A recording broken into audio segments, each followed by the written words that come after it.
Bonjour à tous, chers membres du Golf Club de Toulouse et bienvenue dans ce 23e numéro de Confine au Golf, saison 2. Aujourd'hui, l'interview de Brice Grugeon, membre du club, propriétaire d'une écurie à Coronsac, l'occasion pour nous de faire le parallèle entre nos deux activités de plein air. Et puis nous vous rappelons que nous vous avons transmis un questionnaire samedi après-midi, questionnaire qui nous aidera à construire encore plus en lien avec vos attentes la saison 2021. Pensez à le répondre, nous avons déjà collecté 20% de réponses, 120 personnes. Et enfin, sanglier, l'actu, une chasse est en cours ce lundi soir 23 novembre sur les trous 6, 7, 8, 9. Nous espérons qu'avec l'aide du lieutenant de louveterie, M. Saint-Cry, et de la fédération de chasse, nous allons éradiquer le problème rapidement. A bientôt et bonne journée à tous.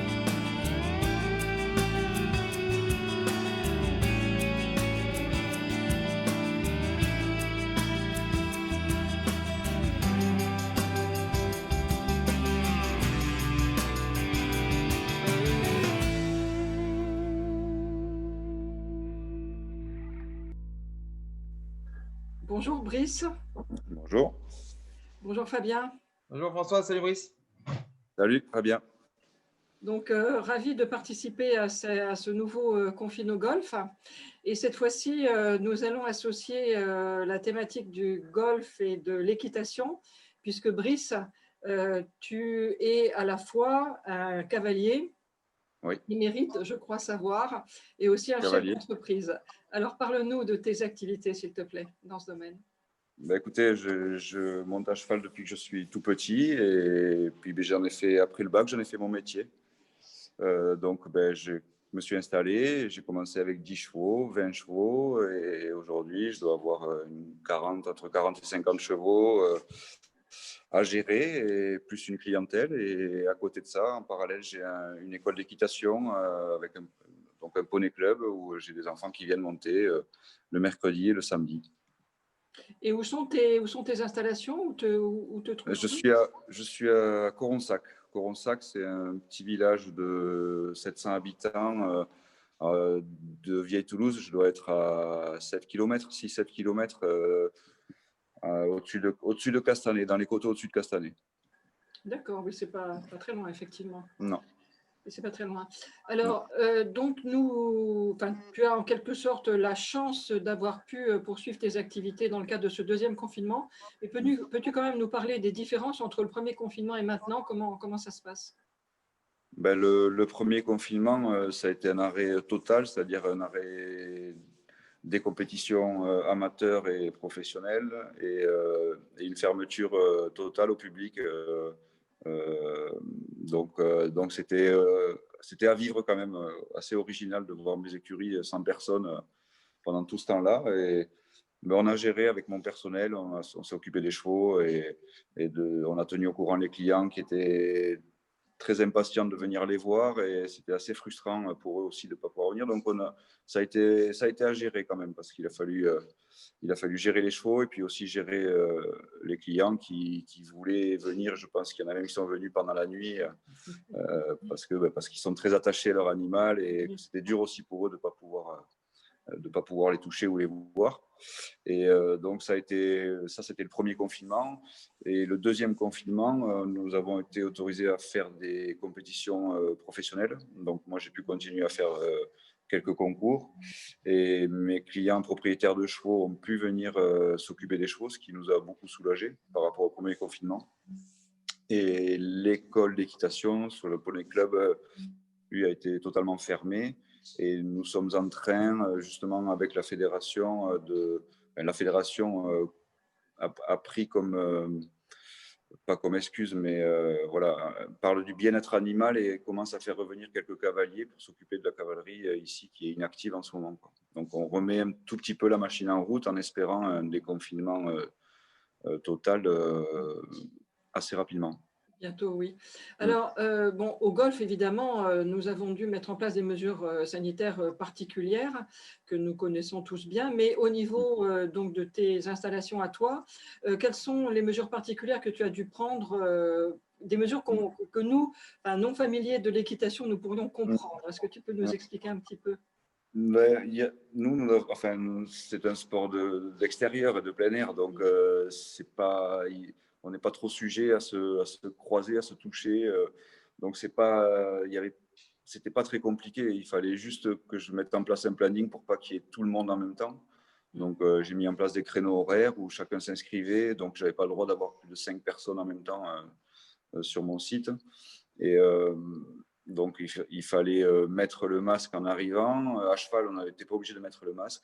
Et voilà, du gel sur les mains. Mais c'était les seules contraintes que nous avions. Donc, ce n'était pas très, très compliqué à mettre en place, en tout cas.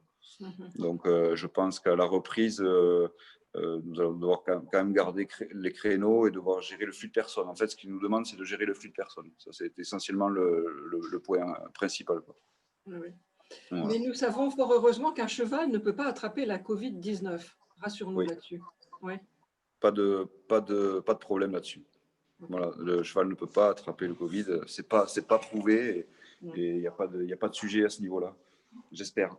Enfin, espérons aussi, parce on entend aux actualités des horreurs sur les visons. Là, c'est terrifiant. Donc, voilà.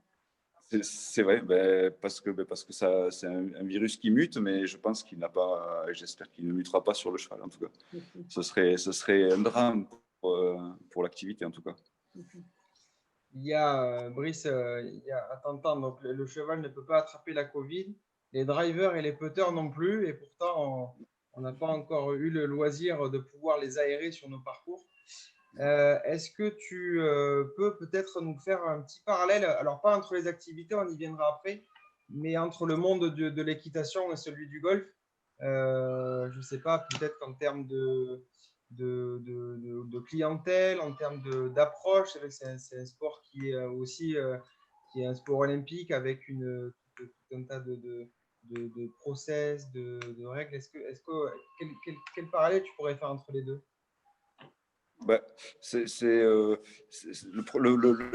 La première similitude, c'est que c'est un sport de plein air.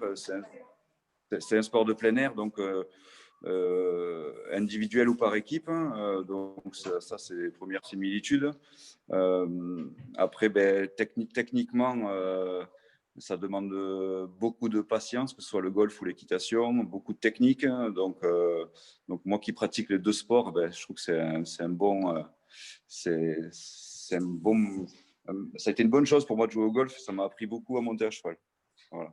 Donc ça m'a fait beaucoup réfléchir par rapport au calme et au relâchement, puisque au golf, plus on est relâché, mieux c'est. J'ai beaucoup fait de parallèles là-dessus sur mes chevaux et ça m'a bien fait progresser. Donc voilà. Okay. Très bien. Alors maintenant, on attend tous avec impatience effectivement la reprise de nos activités sportives préférées. Alors Fabien, moi j'ai une question pour toi. Que se passe-t-il au niveau de l'association des directeurs de golf de France en matière d'action auprès du gouvernement pour obtenir, voilà, si tant est que ce soit vraiment possible, une réouverture de nos parcours rapidement, début décembre par exemple, au plus tard? Écoute, ça a été le flou là, pendant les 15 premiers jours un petit peu, sans qu'il y ait trop de visibilité pour nous. On a dégainé une première action en fin de semaine dernière là, avec un courrier que la DGF a demandé d'adresser à l'ensemble des élus locaux. Alors des élus et pas que, puisqu'on a adressé un courrier aux sénateurs, aux députés, aux présidents de région, aux présidents des comités départementaux. Voilà, c'est un courrier qui a été envoyé au président de la République et à son Premier ministre, qui est co-signé d'ailleurs par la Fédération de voile, d'équitation, de chasse et de pêche, et qui indique que pour nos activités de plein air où on n'utilise pas de matériel, ce sont des activités individuelles, il y aurait un grand intérêt pour les pratiquants à pouvoir aller marcher pendant quelques heures, faire un petit peu de cheval et se divertir au grand air pour le bien de tous. Donc ça, c'était la première action. Moi, j'ai eu 2 réponses de sénateurs qui ont conduit, en tout cas, qui ont relayé le sujet auprès de la ministre des Sports, Roxana Maracineanu, qui est de toute façon très au fait, parce que la Fédération française de golf s'appuie sur un lobbyiste là, qui est le même que celui qui avait bien travaillé pour le premier confinement, puisqu'on avait été du premier voyage. Donc, on espère que dès le 1er décembre, si la réouverture des petits commerces se confirme, l'activité golf pourra reprendre, mais je pense qu'il va falloir attendre mardi soir et le discours de notre président pour avoir un petit peu plus de visibilité. Et puis ensuite, en local, on a fait une réunion avec une douzaine de directeurs de la région la semaine dernière, voilà, pour commencer un petit peu à réfléchir ensemble aux modalités de reprise et aux actions que l'on peut mener, et également au discours que l'on peut avoir avec les membres de nos clubs qui sont tous impatients et sur les starting blocks là pour jouer, parce qu'on a un mois de novembre forcément qui est fantastique avec des journées à plus de 20 degrés, du soleil, pas une goutte de pluie. On espère vraiment que ça va continuer comme ça et que voilà, un petit compagnon et qu'on pourra tous bientôt jouer sur le parcours. Voilà. Ouais, à ce jour, on n'a pas encore de certitude sur le fait de pouvoir ouvrir le 1er décembre ou le 18, par exemple, avant les vacances de Noël. Non, ça, on a compris. Donc, on va essayer d'être patient, mais c'est vrai que c'est très, très frustrant avec ce beau temps. Et donc, c'est la chose pour les fanas d'équitation. Donc, Brice, là maintenant, bon, pour terminer cet entretien, on va parler de passion sportive.